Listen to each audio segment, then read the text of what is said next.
Welcome back to Bigg Boss season 8. இன்றைக்கி பார்த்தீங்கன்னா big pass வீட்டுக்குள்ளே ஒரே ஆட்டம் பாட்டம் கொண்டாட்டம் தாங்க. அதுக்கு முன்னாடி பார்த்தீங்கன்னா 3 வார்னிங்ஸ் கொடுத்துருக்குறாரு நம்ம பிக் பாஸ். இதை நீங்கள் கமெண்ட்ஸில் கூட ஒருத்தர் கேட்டிருந்தீங்க.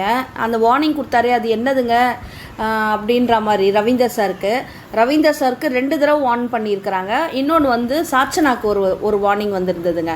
ஃபஸ்ட்டு இவங்க எல்லாருமே வெளியிலேருந்து வந்தாங்க இல்லையா, கெஸ்ட்டாக உள்ளே வராங்க பாருங்கள். இவங்க எல்லாருமே வந்து எல்லாருக்கும் ஒவ்வொரு ரிவ்யூ கொடுத்துட்ருப்பாங்க. அதில் இவர் ரவீந்தர் சாரை சொல்லவே தேவையில்லை. அவர் பயங்கரமாக ரிவ்யூ பண்ணிக்கிட்டே இருந்தார் ஒவ்வொருத்தரை பற்றியும்.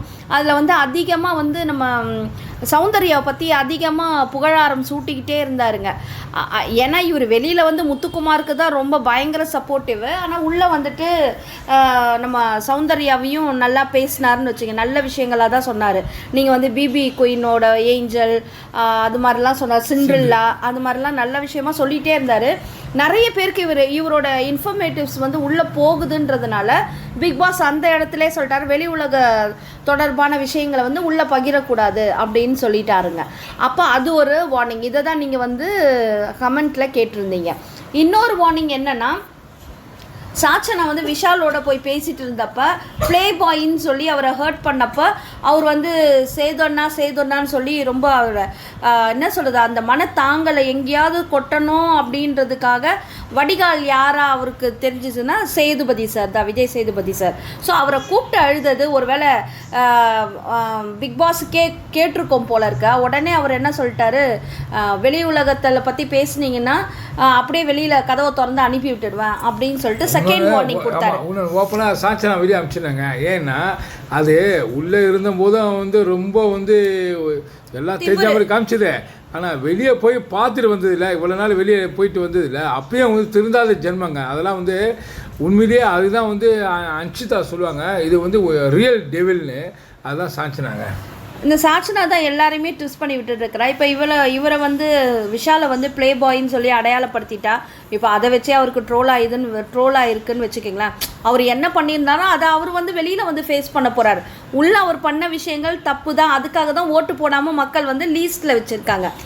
ஆனால் இது ஒரு உள்ளே விளையாடிட்டு இவங்களே நிறைய பேரை காயப்படுத்தியிருக்காங்க. சாச்சனா இன்னமும் அதே வன்மத்தோடு அதே பொறாமை குணத்தோடு தான் இருக்காங்க. இவங்க வந்து விஷாலை இப்படி சொல்கிறது எந்த வகையிலையும் நியாயம் இல்லைன்னு தான் நம்ம சொல்லலாம். ப்ளஸ் உள்ளே வந்தாங்கன்னா மோட்டிவேட் பண்ணணும்.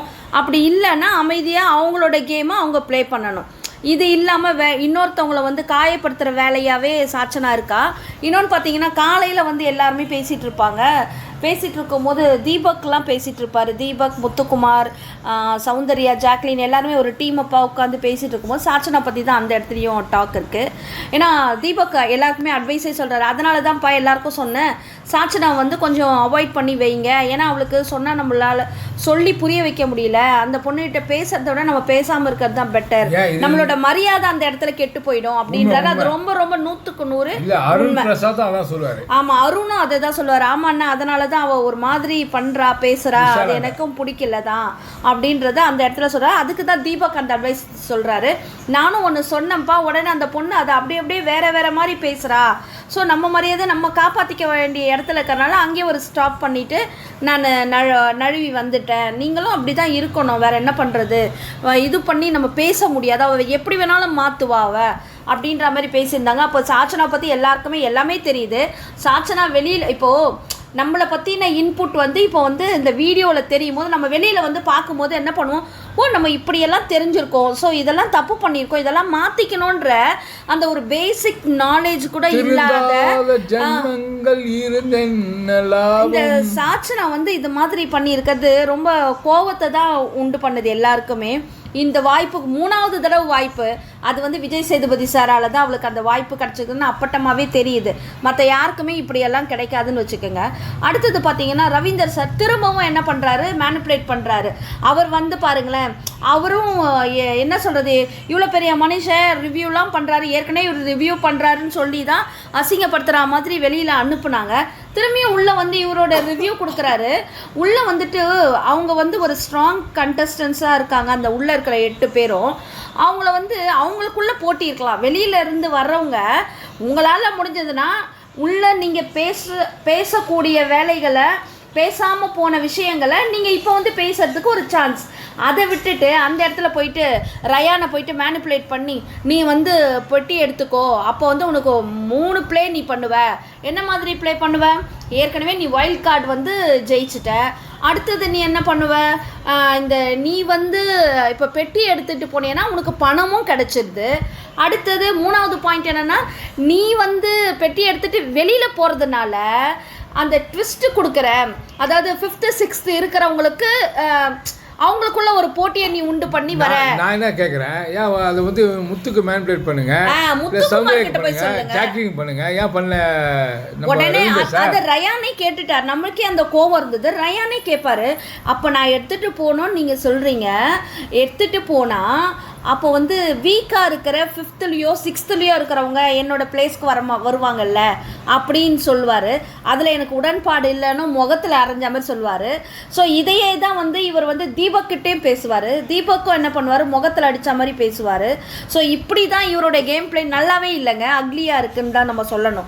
நீங்கள் போய் முத்துக்குமார் கிட்ட உட்காந்து பேசுங்க. நீ வந்து அறம்னு சொல்லிட்டு உள்ளே வந்து அறத்தையே காணோண்டா, பேசாமல் பணத்தை எடுத்துகிட்டு ஓடிடுடா அப்படின்னு முத்துக்குமாருக்கு சொல்லலாம். அவருக்கு ரொம்ப அவர் ஏன்னா கஷ்டத்துல இருக்கிறாரு. அவர் சொல்றாரு ரொம்ப ஆமா கஷ்டப்படுறேன்னு சொல்றாரு. அவர் எடுத்துட்டு போனா அவருக்கு நிஜமாவே ஒரு அவர் எடுக்கிறாருன்னு சொன்னா பிக் பாஸ் என்ன பண்ணுவாங்க, கண்டிப்பா ஒரு பெரிய அமௌண்ட் தான் வைப்பாங்க.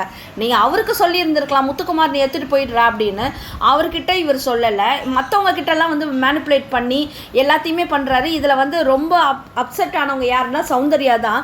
வர்றவங்க எல்லாருமே முத்துக்குமார் தான் வின்னர், டைட்டில் கப் அடிக்கிறா அப்படின்னு சொல்லிட்டு கை தூக்கி விட்டுறீங்க. அப்புறம் மற்றவங்கெல்லாம் நாங்கள்லாம் என்ன பண்ணுறோம்? அப்புறம் இப்படி பண்ணும்போது மற்றவங்களுக்குலாம் அந்த இடத்துல வந்து என்ன சொல்கிறது, டிமோட்டிவேட் பண்ணுற மாதிரி ஆயிடுதில்ல. ஒரு மாதிரி நீங்களே வந்து ஒரு கிரேடை செட் பண்ணுற மாதிரி இருக்குது அப்படின்னு அவங்க சொல்லி அவங்க அங்கங்கே ஃபீல் பண்ணுறதா நம்ம பார்க்க முடியுது. இப்படித்தான் உள்ளே நடந்துட்டு இருக்குதுங்க. அதுக்கு நடுவில் உடனே பிக் பாஸ் என்ன பண்ணுறாரு, ரவீந்தர் சாரை கூப்பிட்டுறாரு. இவர் இப்படி பேசுறதை கேட்டதையுமே ரவீந்தர் சார் உள்ள கன்ஃபெஷன் ரூமில் கூப்பிட்டுறாரு. உடனே அவர் பயந்துட்டே தான் போகிறாரு. அப்போ கூட நான் எதுவுமே செய்யலையே, என்ன பண்ண போகிறோம் அப்படின்ற மாதிரி உள்ளே போகிறாரு. பிக் பாஸ் வந்து ஒரே வார்த்தையில் சொல்லிட்டாரு, நீங்கள் இது மாதிரிலாம் பண்ணீங்கன்னா இந்த கதவை திறந்து வெளியில் அனுப்பிடுவேன். இதே வேறு யாராவது இருந்தால் இந்நேரம் அப்படி தான் செய்திருப்பேன். உங்களன்றதுனால நீங்கள் ஒரு உங்களோட வியூ பாயிண்ட் எப்படி இருக்கும்னு எங்களுக்கு தெரியும். நீங்கள் ஒரு டாக்கர் தான், ஆனால் நீங்கள் அவர் வந்து நேற்றுலேருந்து இப்படி தான் தொணன்னு பேசிட்டு தான் இருக்காரு. ஸோ நீங்கள் டாக்கர் தான், ஆனால் இவ்வளோ தூரம் இங்கே வந்து பேசக்கூடாது இந்த விஷயங்களை. இவங்க உள்ளே இருக்கிற 8 பேருக்கும் வெளி உலகத்தில் இருக்கிறது தெரிஞ்சிச்சுன்னா அவங்களோட கேம் பிளே மாறிடும். உங்களுக்கு தெரியாதது ஒன்றும் இல்லை அப்படின்னுமோ சாரி அப்படின்னு சொல்லிட்டு அத்தனை தடவை அவர் மன்னிப்பு கேட்பார். அடுத்தது அவருக்காகவும் பிக் பாஸ் வந்து அவரை வந்து மனசு நோகாத அளவுக்கு அவரை அப்ரிஷியேட் பண்ணுற மாதிரி ஒரு சில வார்த்தைகளை பேசி அவரை கன்சோல் பண்ணி அப்புறம் வெளியில் அனுப்பிட்டார். ஸோ இனிமேல் வந்து என்னோட பிளேவையும் நான் தரேன் அப்படின்ற மாதிரி பிக் பாஸ் தான் சொல்லுவார். இது உங்களுக்கான சான்ஸ். அந்த 1 வாரம் 2 வாரம் நீங்கள் இருந்தீங்க இல்லையா, 1 வாரம் தான் இருந்த பிக் பாஸ், இல்லை என் மனசில் 1 வாரம் எக்ஸ்ட்ரா இருந்தீங்க நீங்கள் அப்படின்னுவார். கண்ணே கலங்கிடுவார். ஸோ உள்ளே போயிட்டு நீங்கள் உங்களோட பிளேவை காட்டுங்க. நீங்கள் யார், ரவீந்தரோட இன்னொரு முகத்தை காட்டுங்க அப்படின்னும் போது அவருக்கு ரொம்ப என்கரேஜாக இருக்கும். ஸோ வெளியில் வந்துட்டு இப்போ எல்லாருமே வந்து என்ன சொல்கிறது, அந்த டான்ஸ் பண்ணுவாங்கள்ல, ஒரு ஷோ, ஒரு மேடை மாதிரி போட்டு அந்த டீம் தான் இப்போ இவங்க வெளியிலேருந்து வந்தவங்க சேலஞ்ச் டீமாகவும் உள்ளே இருக்கிறவங்க ஆப்போனன்ட் டீமாகவும் இப்போ வந்து என்ன பண்ண போகிறாங்க, டான்ஸ் ஷோ பண்ண போகிறாங்க. ஒவ்வொருத்தருக்கும் கேரக்டர் ஃபிக்ஸ் பண்ணியாச்சு. பஸ்ஸர் அடித்ததையும் அவங்கவுங்க அந்தந்த கேரக்டருக்குள்ளே வரணும். நல்லா இருக்க மாதவன் கேரக்டர், அப்புறம் விஜய் சேதுபதி சார் கேரக்டர், ஹாசினி கேரக்டரை ஜாக்லின் பண்ணுறாங்க. அவங்க சும்மா சிரிச்சாலே நம்மளுக்கு கஷ்டமாக இருந்தப்பா, இரிட்டேட்டாக இருக்குங்க. அது ஜாக்லின் தயவு செய்து சிரிக்காம கூட இருக்கலாங்க, அப்படி சிரிக்குது. இந்த மாதிரி வில்லர் ரோல் மாதிரி சிரிக்குது.